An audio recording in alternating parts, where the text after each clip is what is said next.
के जंगल में एक टुनटुनी नाम की दुखियारी चिड़िया रहती थी। पति की मौत के बाद टुनटुनी चिड़िया के बेटे बहू उसके साथ अच्छा बर्ताव नहीं करते थे। टुनटुनी चिड़िया का एक पोता भी था जिसका नाम गोलू चिड़ा था।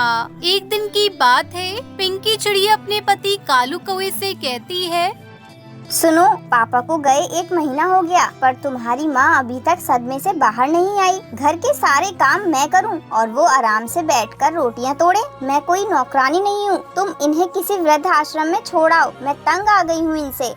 आगे देखने से पहले आपको सिर्फ एक छोटा सा कांटा चुभ जाए तो दर्द होने लगता है, पर वो एक बाप ही है जो रोजाना अंगारों पर चलकर आपके लिए 2 वक्त की रोटी का इंतजाम करता है। तो उस प्यारे से पापा के लिए एक लाइक और सब्सक्राइब जरूर कर देना। साथ ही अपने प्यारे से पापा के लिए ये वाला इमोजी जरूर सेंड कर देना। तुम जानती भी हो पिंकी, तुम क्या बोल रही हो? ये घोंसला माँ के नाम है। अगर माँ चली गई तो उनके साथ ये घोंसला भी चला जाएगा। फिर रहना पेड़ों पर। बात करती हो। लाओ मेरा टिफिन दो, मैं लेट हो रहा हूँ। कालू कौवा काम पर चला जाता है। तभी टुनटुनी चिड़िया गोलू चिड़ा मंदिर से आ जाते हैं। मम्मी, दादी माँ और मुझे प्रसाद में खीर मिली, आप भी खाओ ना मम्मी। मुझे नहीं खानी कोई खीर वीर, और चुपचाप जल्दी से खीर खत्म कर और पढ़ने बैठ। एक संडे का दिन होता है और पूरा दिन तू घूमने फिरने में लगा देता है। और माँ जी, आपको जब मैंने बोला था आज नदी पर जाकर बर्तन धो देना, तो आपसे बर्तन तो धुले नहीं। सुबह सुबह पूजा करने मंदिर चली गयी। अब सारे बर्तन ले जाकर धो लो, बड़ी मेहरबानी होगी। चिंता मत करो बहू, मैं बस बर्तन टोकरी में रखकर जा रही हूँ। पिंकी चिड़िया का यही स्वभाव था। वो अपनी सास पर अत्याचार करती थी। घर के सारे काम टुनटुनी चिड़िया ही करती थी। पति की दुनिया से चले जाने के बाद टुनटुनी चिड़िया पर मुसीबतों का पहाड़ टूट पड़ा। टुनटुनी चिड़िया की बहू पिंकी तो इसी फिराक में थी, किस तरह से टुनटुनी को इस घर से धक्का देकर उनके घर की मालकिन बन जाए, और उससे मौका मिल ही गया। ये गर्म पानी बाल्टी में किसने रखा था? मेरा हाथ जल गया। जरूर ये काम माँ जी का है। वो तो चाहती हैं कि मैं मर जाऊं और उन्हें इस घर में आराम से रहने को मिले। क्या हुआ पिंकी, तुम्हारा हाथ कैसे जल गया?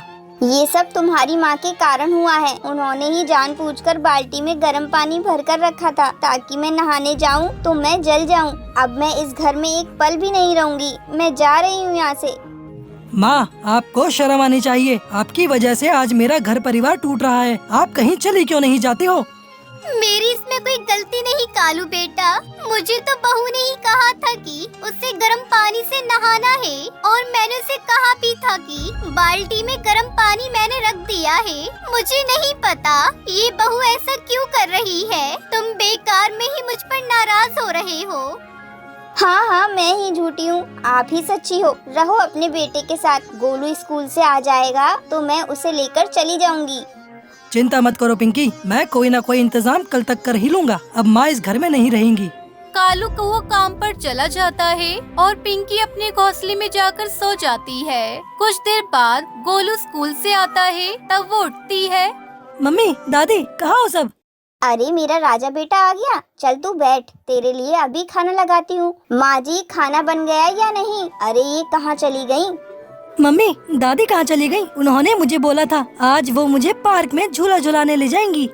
पिंकी चिड़िया पूरे घर में देखती है, पर उसे कहीं भी टुनटुनी चिड़िया नजर नहीं आती। वो कालू को फोन मिलाती है। कालू कौवा जल्दी से उड़ता हुआ घर आता है।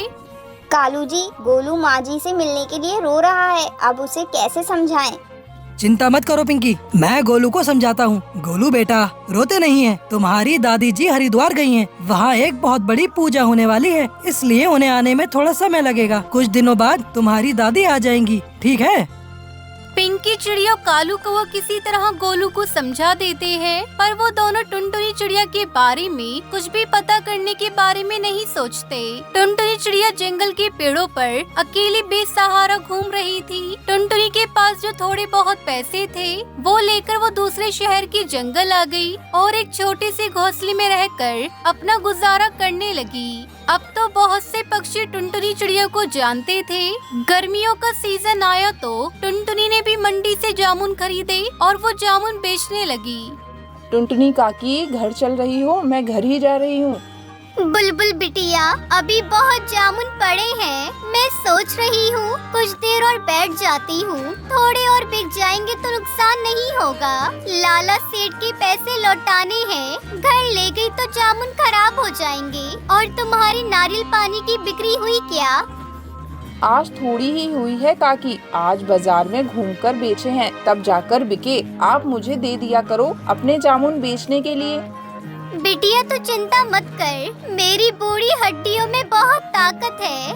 जिंदगी के दुखों ने मेरे शरीर को मजबूत बना दिया है। तुमसे बहुत कुछ सीखने को मिलता है काकी। अच्छा मैं घर चलती हूँ, फिर तुम आराम से आ जाना। टुनटुनी चिड़िया को जामुन बेचते हुए रात हो गई। उसके पास अभी भी जामुन बचे हुए थे। तभी उसके पास एक हवाई मोटर आकर रुकती है। उसमें गोलू चिड़ा बैठा हुआ था। आज तो जामुन खाने का मन कर रहा है, चलो थोड़े जामुन ले ही लेता हूँ। गोलू चिड़ा अपनी गाड़ी से बाहर निकलता है और टुनटुनी चिड़िया को देखकर चौंक जाता है। दादी माँ, आप यहाँ कैसे? गोलू अपनी दादी को पहचान गया और वो दादी दादी कहकर अपनी दादी के गले लगकर फूट फूट कर रो पड़ा। उसके बाद टुनटुनी चिड़िया अपने पोते गोलू चिड़ा के साथ अपने जंगल अपने घोंसले में पहुँचती है। गोलू चिड़ा बहुत गुस्से में था। मम्मी पापा, आखिरी बार आप लोगों से मिलने और अपना सारा सामान लेने आया हूँ। आज के बाद मैं आप लोगों को अपनी शक्ल कभी नहीं दिखाऊंगा। मैं दादी के साथ रहूंगा। आपने मुझसे झूठ बोला कि दादी माँ हरिद्वार गई हैं, पर आज इतने साल बाद दादी की हालत देखकर सचमुच मुझे आपको अपने माता पिता कहते हुए भी शर्म आ रही है। नहीं गोलू बेटा, ऐसा मत कर। हम तेरे बिना जी नहीं पाएंगे, हमें माफ कर दो। गोलू बेटा, ऐसा मत करो, हमारे बुढ़ापे का सहारा बनो। अच्छा, तो दादी माँ के बुढ़ापे का सहारा भी तो आप ही थे ना। सब आपने क्यों नहीं सोचा? मैं आप दोनों की नहीं सुनूंगा, मैं दादी माँ के साथ जा रहा हूँ। माँ हमें माफ कर दो, आप गोलू को समझाओ ना माँ। गोलू, अब मुझे किसी डॉक्टर की जरूरत नहीं। मैं अपने पोते और बेटे बहू से मिल ली। अब जीने की इच्छा नहीं। गोलू बेटा, अपने माता पिता को माफ कर देना। अपने माता पिता की खूब सेवा करना। इतना कहकर टुनटुनी चिड़िया वहीं दम तोड़ देती है और पिंकी कालू अपने किए पर बहुत पछताते हैं।